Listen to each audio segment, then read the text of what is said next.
There hasn't been a better time to be alive as a runner as it is today. We have so many different choices when it comes to running shoes, from your daily trainers to your tempo runs to your recovery days, and especially your race day shoes, the super shoes that we have nowadays in the market. And today I'll be comparing two. I'll be battling two of the top of the line shoes from Saucony, the Endorphin Elite against the Pro 3. I know it can be tough to decide which one is the right for you.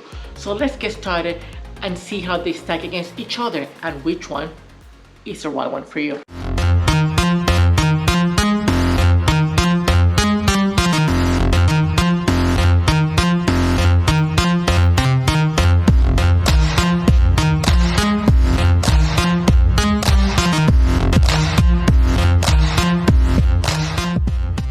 Welcome back. As an average runner, I'm very excited to make this video for you.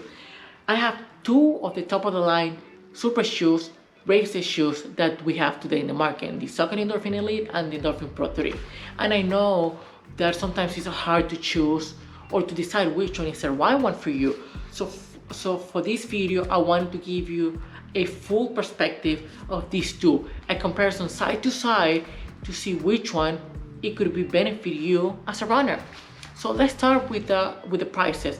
The Endorphin Pro 3 comes at $225 and the Endorphin Elite at $275. We're talking about a $50 difference, which is very significant. And in my opinion, I think that both shoes are overpriced. I think that nowadays all these brands want to charge us $200 up all the way to $300 for super shoes, or what they call super shoes, just because they have a carbon plate. I think that things are getting out of hand, but that's where the market is. Anyhow, so both of them come with the exact same stack height. Both come with a 39.5mm stack at the heel, which is just under the legal race limit, and that limit being 40mm. And they both come with 31.5mm stack at the forefoot, giving you an 8mm drop. The difference in the midsole is the foam. The Elite comes with Saucony's latest foam, which is the Power Foam HG, that is more resilient and firmer than the one that we can find in the Pro 3. The Pro 3 has the Power Foam PB, the same one that we can find in the Speed 3, and it's more forgiving, and it's a softer foam. When it comes to the carbon plate, the Endorphin Pro 3 comes with an S-shaped carbon plate, which is very traditional among super shoes nowadays. And the Elite comes with a slotted carbon plate.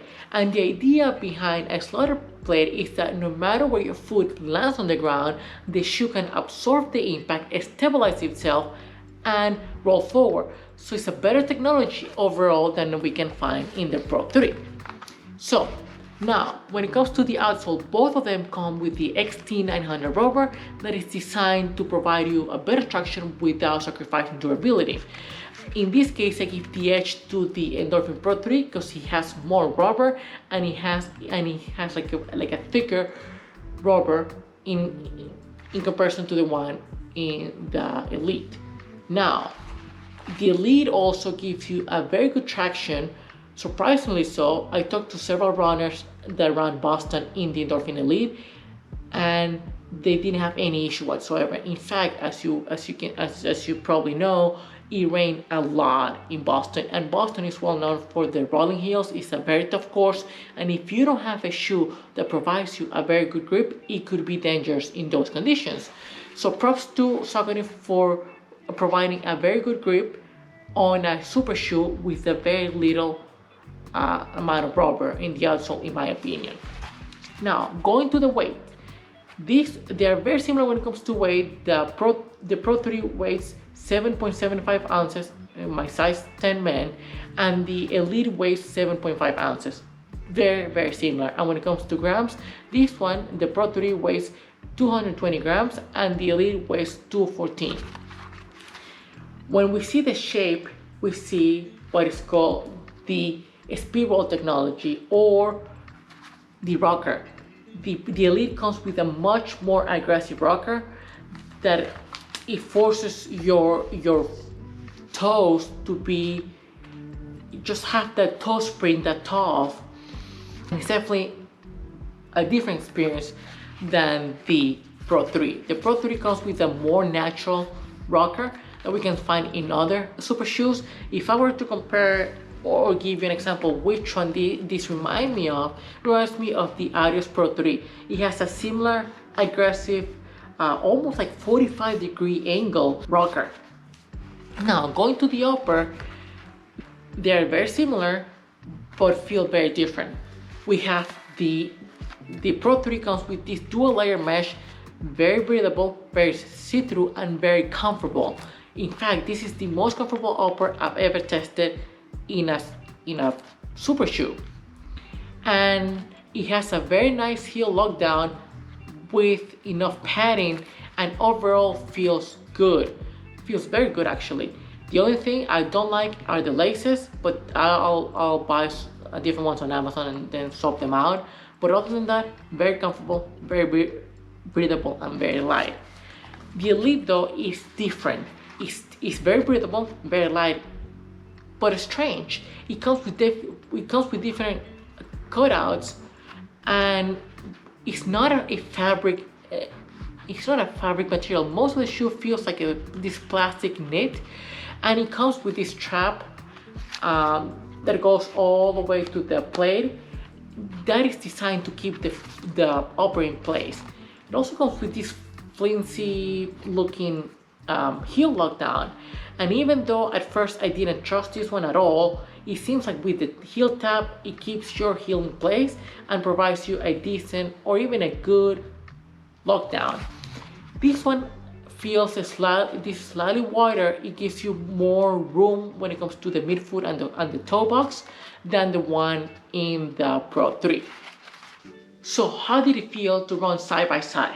Well, I ran 2 miles having the Elite on the right and the Pro 3 on the left. Very weird sensation, by the way, especially for the rocker on this one. Even though both have the same stack height, it felt very different.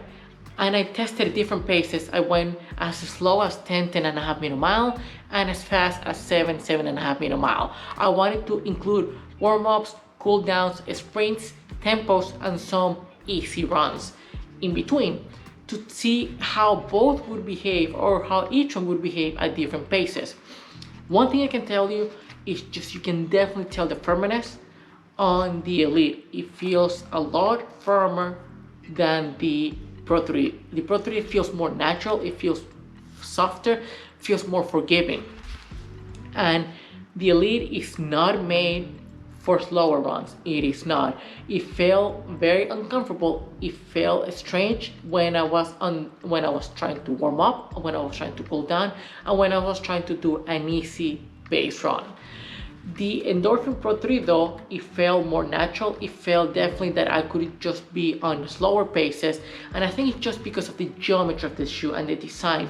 This one being a more aggressive shoe, this is only for you to really push up the pace and really get to those and reach those PRs.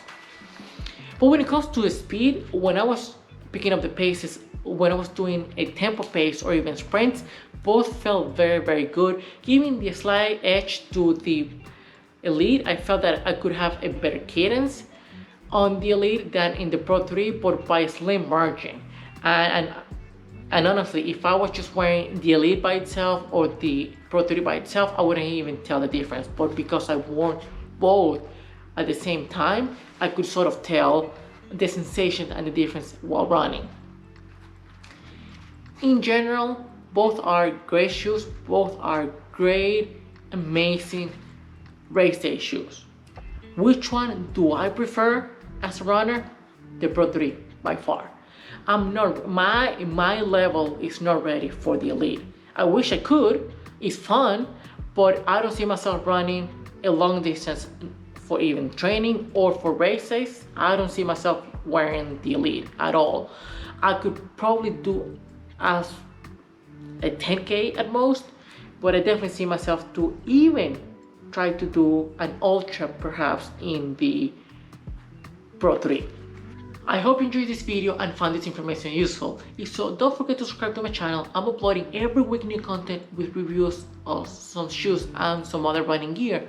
Also, I'll be sharing with you guys tips that helped me through my running journey, like nutrition tips or some training program tips. So if you have any questions in regards any of the Endorphin line, the Elite, the Pro 3 or the Speed 3, feel free to just leave a comment down below. I'll be more than happy to answer those for you. And once again, thanks for watching, and I'll see you next time. Bye.